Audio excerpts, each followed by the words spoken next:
recherche. Alors, bonjour à nouveau à tous et à toutes ce début d'après-midi. Donc, la communication que je vais vous présenter cet après-midi est issue d'une recherche que l'on a menée auprès d'un groupe d'enfants, en fait, âgés de 4 ans et 5 ans, qui fréquentaient un CPE. Et c'est en collaboration avec plusieurs autres membres de l'équipe. Donc, pour cette communication-là en particulier, je veux souligner la participation de Lise Lemay, qui est derrière et qui est notre ancienne organisatrice du colloque, et aussi la coordonnatrice de l'équipe qualité éducative, qu'on n'a pas mentionné ce matin quand j'ai présenté l'équipe. Donc, un membre indispensable à ma vie. Et Caroline Bouchard qui a collaboré aussi, et tous les autres membres de l'équipe, parce que c'est un projet de recherche financé par le Conseil de la recherche en sciences humaines du Canada, qui est en collaboration avec tous les autres membres de l'équipe qualité éducative. Donc aujourd'hui, cet après-midi, je vais vous présenter la qualité de la valorisation du jeu auprès d'enfants de 4 ans en service de garde, donc ses effets et ses prédicteurs. Alors, en contexte, évidemment, vous savez, il y a une grande proportion d'enfants qui fréquentent les services de garde entre l'âge de 0 et 5 ans. La mission TRIP, voir le bien-être à la santé des enfants, leur offrir un milieu de vie stimulant et prévenir l'apparition ultérieure de difficultés d'apprentissage et de comportement. On sait par ailleurs que pour soutenir cette mission-là, pour favoriser le développement des enfants qui fréquentent les services de garde, généralement, la qualité des services de garde fréquentés est une variable qui est fréquemment reliée à l'atteinte de ces objectifs. Quand on parle de qualité, généralement, les études la définissent en deux grandes catégories d'indicateurs, la qualité structurelle et la qualité des processus. La qualité structurelle implique l'ensemble des variables qui sont plus liées à la réglementation, donc ratio, formation du personnel, perfectionnement, taille des cours et caractéristiques du personnel éducateur, alors que la qualité des processus concerne plutôt ce qu'on observe dans les interactions qui se vivent au quotidien entre l'éducatrice et les enfants et entre les enfants eux-mêmes.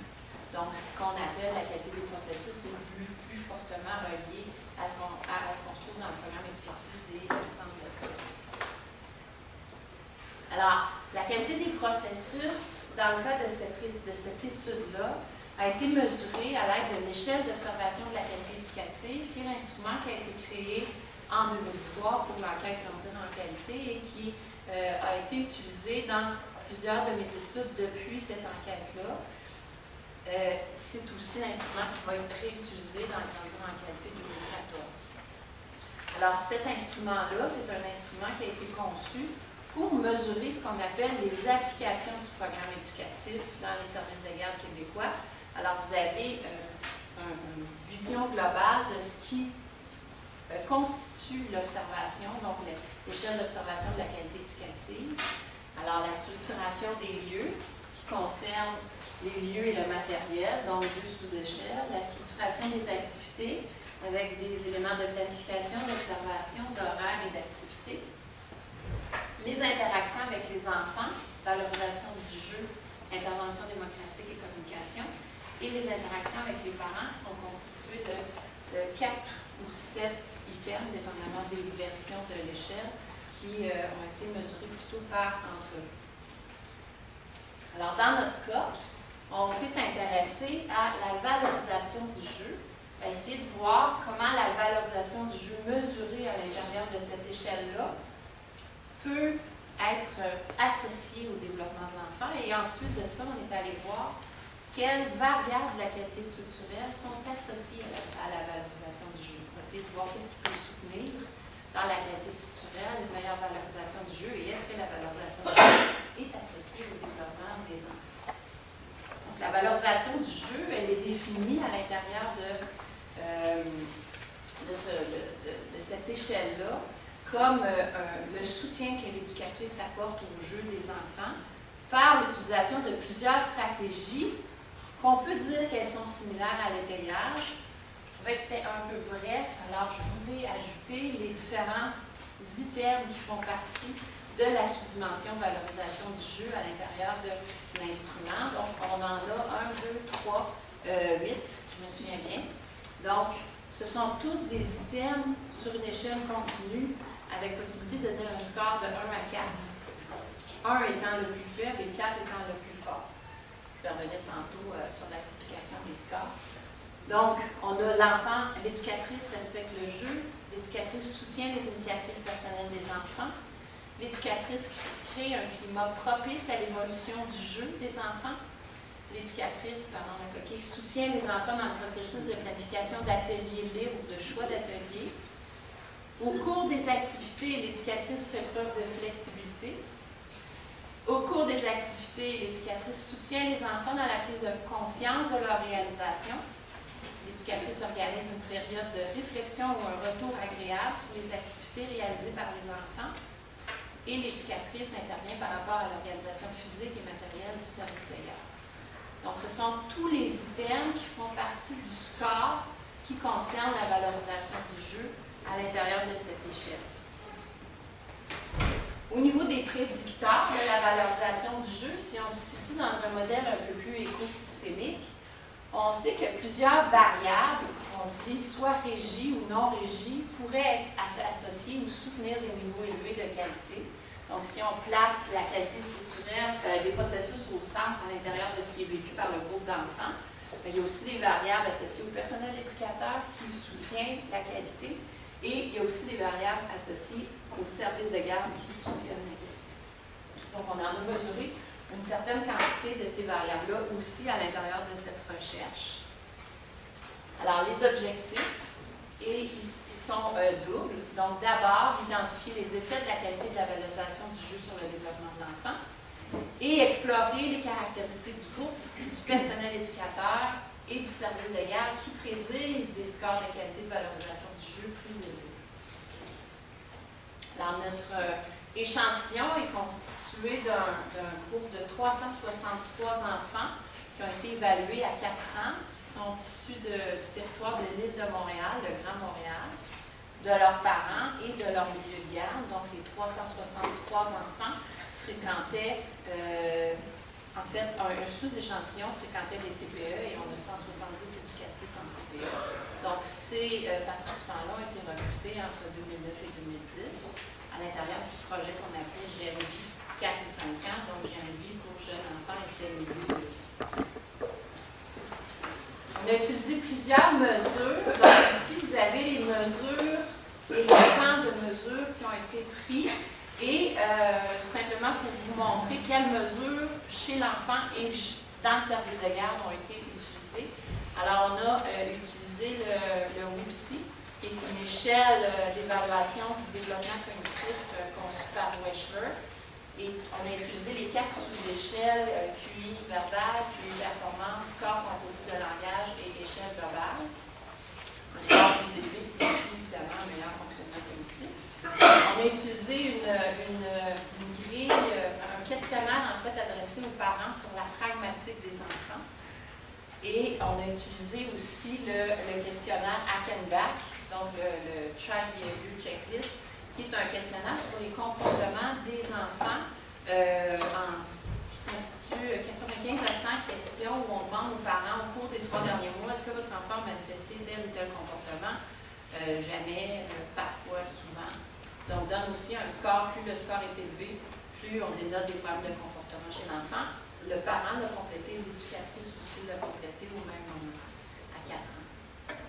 On a, pour les variables du service de garde, utilisé la dimension valorisation du jeu dont je vous ai parlé tout à l'heure, tirée de l'échelle, et le questionnaire auto-administré à l'éducatrice et à la RSG, qui sont des questions qui peuvent nous permettre d'avoir l'information sur les variables régies et non régies du groupe de l'éducatrice et du service de garde. Alors, au plan de la procédure, les enfants étaient évalués au domicile aux âges de 4 et 5 ans avec questionnaire distribué aux parents et tests standardisés administrés à l'enfant, les tests dont j'ai parlé tantôt, là aussi. Et au plan des mesures au service de garde, on faisait un envoi postal à l'éducatrice pour qu'elle complète le questionnaire sur l'enfant, le Child Behavior Checklist sur les comportements de l'enfant, et une observation au service de garde avec l'échelle d'observation de la qualité éducative. Et on recueillait à ce moment-là le questionnaire complété par l'éducatrice.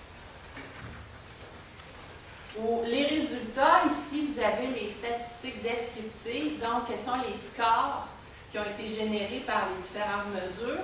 Je précise que pour toutes les échelles du WIPSI, la moyenne est considérée à 100 et l'écart-type à 15. Donc, quand un score est autour de 100, plus ou moins 15, c'est considéré à l'intérieur de la normale. Et la qualité de la valorisation du jeu, on a un score qui peut aller de 1 à 4. Donc, 4 étant très bon. 2,52 étant à la limite du seuil qu'on appelle qui respecte les principes du programme éducatif. Donc, ici, vous avez la moyenne de tous les groupes de services de garde en CPE, en fait, qui ont été observés au niveau de la valorisation du jeu. Donc, tantôt, quand Gilles parlait de valorisation du jeu dans l'enquête Grandir en qualité, était généralement assez faible. On a encore le même constat ici. Ça demeure assez, comme on appelle, sur le niveau de passage.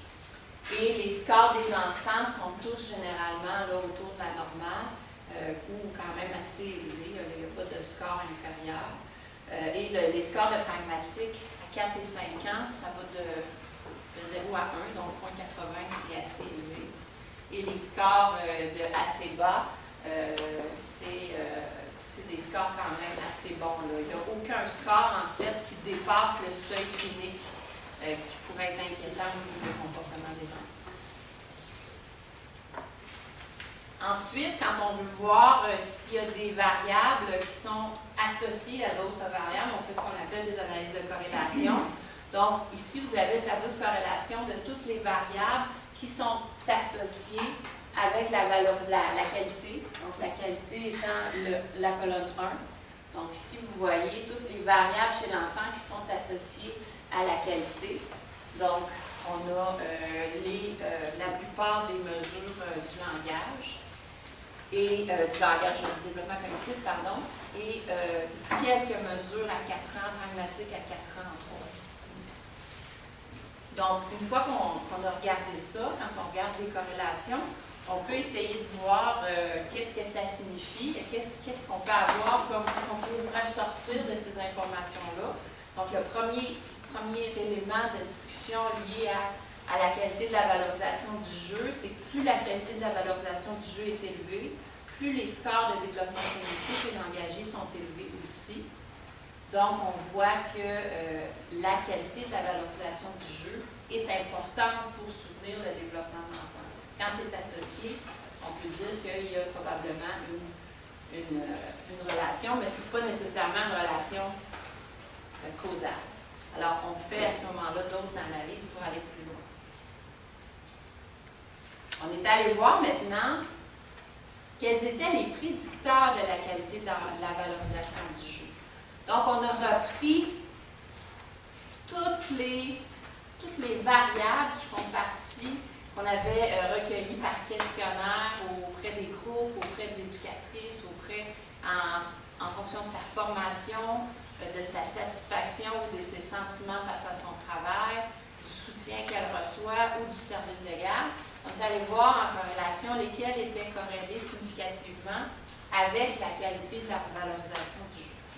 Alors, ceux qui ont des petites étoiles et un détail, ce sont les variables qui sont corrélées avec la qualité de la valorisation du jeu. Alors, le fait qu'il y ait plus que 8 enfants dans le groupe observé, mais pas plus que 10, est associé à plus de qualité. Le fait qu'il y ait plus qu'une éducatrice dans le groupe est aussi associé à plus de qualité de la valorisation du jeu. Le plus grand ratio est associé à moins de qualité. En fait, ça, la relation est inversée, je vais le réexpliquer tantôt. Lorsque le personnel éducatif est de genre masculin, la qualité de la valorisation du jeu est plus grande. Juste si ça fait plaisir à François, ça. On va passer à ça tantôt. Lorsque les éducatrices ont suivi plus que 24 heures d'activité de perfectionnement au cours de l'année qui a précédé la collecte, il y a plus de qualité. Il n'y a pas de différence pour d'autres quantités de formation, mais c'est à partir de 24 heures et plus qu'il y a une différence.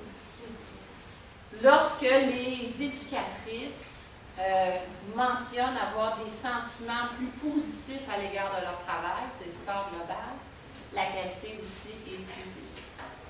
Alors, on est allé voir ensuite, avec ces informations-là, qu'est-ce qui arrive quand on les insère ensemble dans un modèle de régression pour voir lesquels expliquent le mieux la qualité de la valorisation du jeu. Donc, on a fait d'abord un premier bloc où on a inséré la taille du groupe, le nombre d'éducatrices et le ratio. Et ces trois variables-là, ensemble, sont associées à une meilleure qualité de valorisation du jeu. Et ensuite, on a inséré dans un deuxième bloc le genre du personnel éducateur, le fait d'avoir participé à plus que 24 heures d'activité de perfectionnement et le sentiment positif à l'égard du travail. Et à ce moment-là, dans ce deuxième bloc-là, c'est uniquement le fait d'avoir participé à des activités de perfectionnement qui est sorti comme significatif. Donc, qu'est-ce que ça veut dire, ça, dans la vraie vie?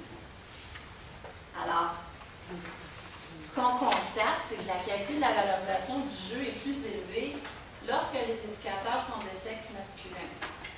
On peut se poser la question, est-ce que les hommes valorisent mieux le jeu que les femmes? On n'a sûrement pas suffisamment d'informations à ce sujet-là jusqu'à maintenant pour pouvoir se prononcer là-dessus, mais ça nous fait quand même une piste à aller explorer. Il y a sûrement en fait des modalités d'interaction qui sont différentes qu'il va falloir aller creuser. François va nous en parler tantôt. Lorsqu'il y a plus qu'une éducatrice dans le groupe, donc ça fait référence au groupe double. Donc, dans les groupes de 4 ans, parce que nous, on avait des groupes de 4 ans, parce que les enfants étaient âgés de 4 ans au moment de la collecte. Donc, les groupes doubles, les éducatrices sont 2, elles travaillent avec plus d'enfants. Donc, ça semble être associé aussi à plus de qualité. En même temps, lorsque le ratio est plus élevé, donc un adulte pour 10 enfants, c'est meilleur que lorsqu'il est moins élevé, mais ça tient compte dans une régression du fait qu'il y a aussi 2 éducatrices qui sont présentes. Donc, il ne faut pas oublier que c'est 2 variables qui vont ensemble. Si on sort ça, puis on dit voici dans une politique, on va augmenter le ratio, la qualité va être meilleure, ça ne donnera pas les mêmes résultats. Parce que ce qui est important de prendre en compte, c'est que c'est tous les variables ensemble qui donnent une meilleure qualité, non pas qu'une seule variable à la fois. Et finalement, très important, lorsque les éducateurs ont suivi plus que 24 heures de formation continue, est-ce que le fait d'avoir plus de connaissances ou d'avoir fait plus de perfectionnement ou d'avoir davantage réfléchi sur son travail améliore la qualité de la valorisation du jeu? C'est une autre question qu'on peut se poser. Mais, par ailleurs, la qualité de la valorisation du jeu est plus faible lorsque le groupe accueille plus de 8 enfants. Donc, ça, c'est la partie qui est un petit peu bizarre et contradictoire avec les autres résultats, mais qu'il faudra voir. Ça veut dire qu'à l'intérieur de ces variables-là, il y a des éléments pas clairs qu'il va falloir qu'on continue à aller préciser et spécifier de manière différente. Alors, les éléments de discussion par rapport à cette présentation-là, c'est qu'on a l'impression, quand on regarde le portrait qui ressort, que ça semble être un effet CPE, c'est-à-dire que les enfants dont on a observé la qualité de la valorisation du jeu sont en CPE dans des contextes où il y a des groupes doubles à l'âge de 4 ans. Et ces éléments-là, combinés de cette façon-là, ça se trouve juste en CPE. Ça ne se retrouve pas dans un groupe familial où la configuration est différente. Donc, qu'est-ce qui se passe en CPE de particulier? Il va falloir aller continuer à approfondir. Et évidemment, plusieurs autres variables, donc les variables pointes, nous donnent en fait des indications sur qu'est-ce qui peut soutenir la qualité de la valorisation du jeu, puis je reviens à l'importance du perfectionnement. Donc, on voit dans nos données, dans nos analyses, que le perfectionnement revient à cet endroit-là, mais revient aussi tout le temps dans toutes les études qui s'intéressent à la qualité du service de garde. Ce n'est pas surprenant par rapport à ce qu'on a là. Ce n'est pas non plus surprenant par rapport à ce qu'il y avait dans l'étude financière en qualité. Donc, ça confirme d'autres études qu'on a déjà vues, mais particulièrement en lien avec la valorisation du jeu, on ne l'avait jamais fait ressortir de cette façon-là. Évidemment, ça nous ramène au niveau de l'interprétation puis de la discussion à l'importance de prendre en compte le modèle écosystémique de la qualité. Donc, prendre en compte le fait que l'enfant, oui, fréquente un service de garde, est au centre, reçoit des services éducatifs et participe à la qualité de ces services-là, mais il y a beaucoup d'éléments liés à chacun des contextes du système qui viennent intervenir sur son développement. Donc, quand on prend en compte une ou deux variables, on n'a souvent pas le portrait global de la véritable situation qui soutient réellement la qualité des services. Donc, il ne faut jamais oublier ça parce que souvent, on a tendance quand on reparle après de données de recherche, ben on garde juste une variable.